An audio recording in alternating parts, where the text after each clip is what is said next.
What is currently happening, programs? Welcome to the Grid VR, where I'll be bringing you this week's news in virtual reality. It's Sunday, the 29th of July, 2018, and all I can say this week is, oh, Hellblade, yeah. We've got Hellblade Senua's Sacrifice, Marvel characters playing it nice, Star Trek's Next Generation flies, Contagion VR, Walking Dead, Disney VR short, and much more. Today, I'm going to cover off the main events to keep you in the loop. So stay locked, enjoy, and welcome to the Grid VR.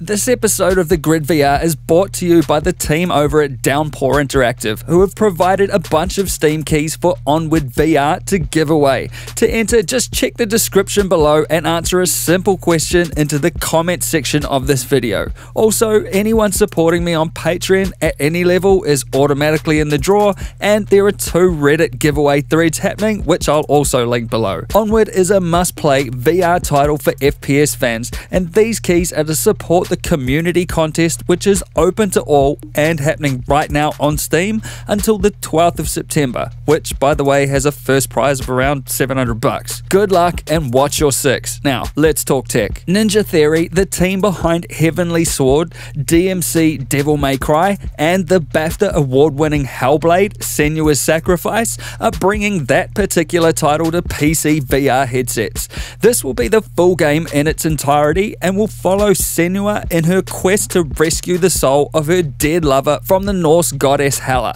A dark fantasy adventure game presented in AAA fashion by an indie dev team, the 2017 release of the flat game itself is a success story for all the smaller studios out there, and a lesson for the bigger studios that having the biggest team does not always equate to the best quality. The VR version has third-person VR camera movements presented with an intelligent mix of thumbstick and head turning, in combination with gentle camera rotation when you need to view further around than is physically comfortable, all of which results in reduced motion sickness and flies in the face of Capcom, who said about their Resident Evil 2 remake last week that camera perspective and over-the-shoulder choice would mean that VR is not the best way to present the game. Yeah, well, despite extensive optimization for VR over 2 years of development, a GTX 1080 or RX 580 graphics card are listed as minimum. In saying that, Paradise Decay, another YouTuber whose channel I'll link in the description,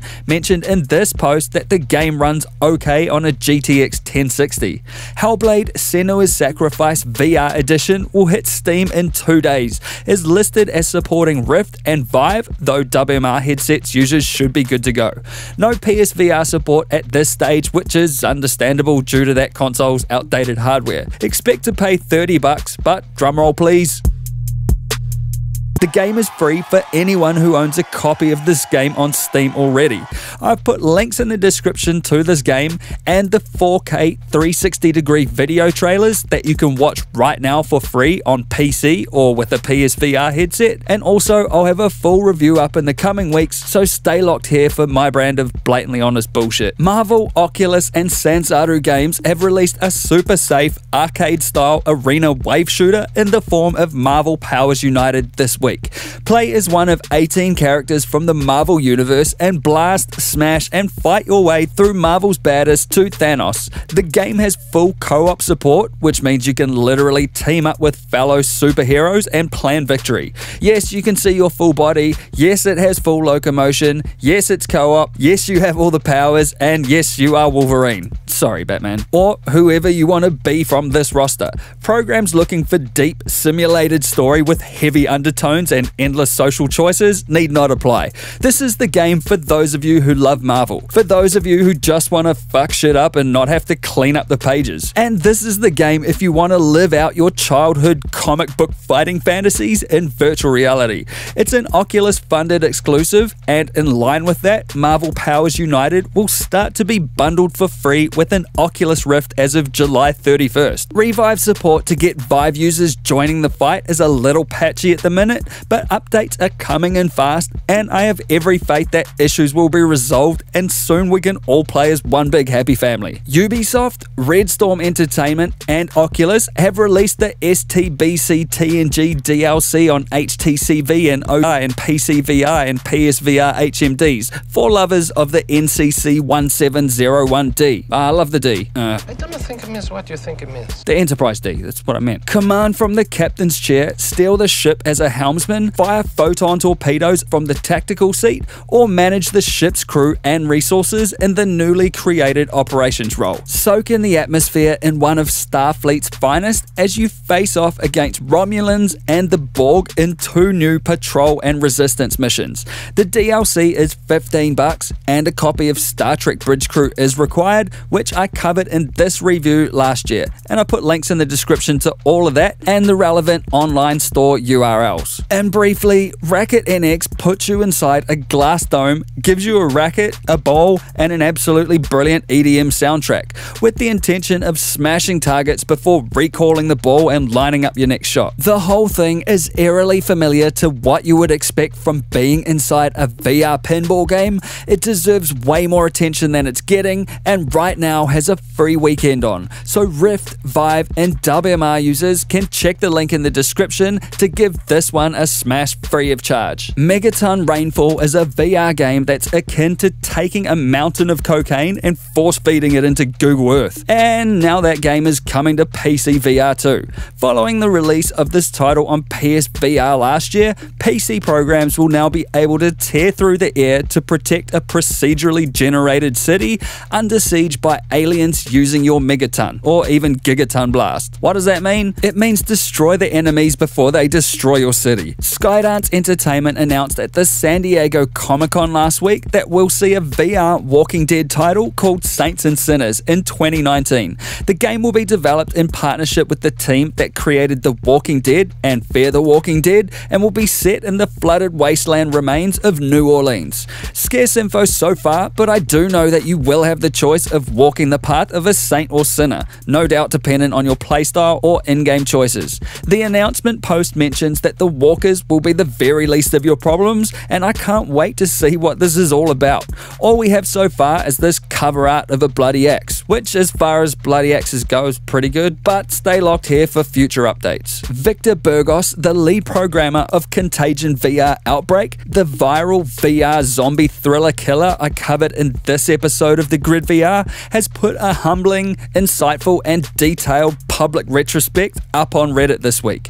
This post, among other things, outlines how self-imposed, preordained, and impromptu time constraints can have an adverse effect on a finished product. This is well worth a read, as are posts of its kin, due to the widened scope of understanding presented on the game development process from the perspective of an indie dev. And worth a watch is the Twitch streamed video of Victor making the aforementioned Reddit post and updating the demo to its current incarnation. I put links in the description to all that, and a link to the free Steam Store demo and early access release for those of you that want to get behind this project. Also, AMD, Nvidia, Oculus, Valve, and Microsoft have done the unthinkable and actually got together and agreed on a new single USB-C cable the companies will adopt moving forward to connect their headsets to a PC. The thing that stands out to me is that for this meeting to have happened in the first place, it suggests that the next gen of high-end VR may still be part of a cabled future,